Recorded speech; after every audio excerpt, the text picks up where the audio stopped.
Okay, this message is for somebody today.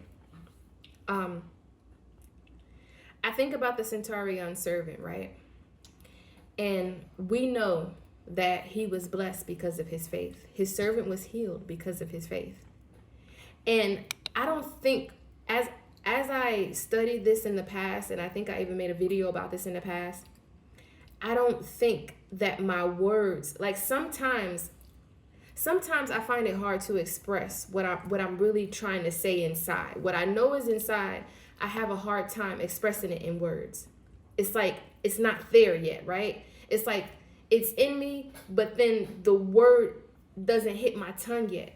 And so back then when I made the video, and back then, or even just recently when I read it, I wrote down some things and I knew my point, but my point couldn't get to the pen yet. My point couldn't get out of my mouth yet, even though I knew it in my heart what the point was.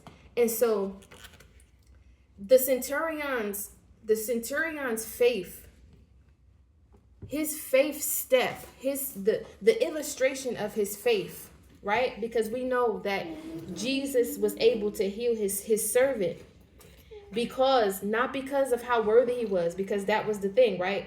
They were saying, well, I'm not worthy.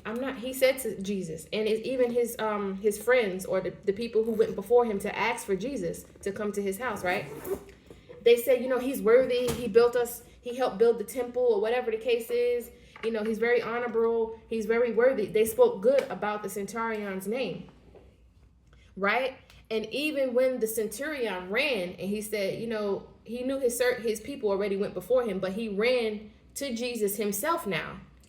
And he said, look, Jesus, Jesus was about to come with him. He said, hey, I want you to come, and heal my servant. But he was like, you know what, Jesus, I'm not worthy for you even to come to my house. I'm not worthy. But again, it wasn't his worthiness that caused Jesus to heal. It was his faith. And his faith action was him not knowing that Jesus would do it, right? Because his answer, his statement was, I'm not worthy, right? And so in his being, he did not necessarily know exactly or feel that it would necessarily be done because of his unworthiness, right? But he still asked. And so that was his faith. That was the illustration of his faith, that he did not know that God would do it because he was unworthy, but he still asked. And so God is saying that to somebody today. Still ask, even if you're unworthy, because you don't know what God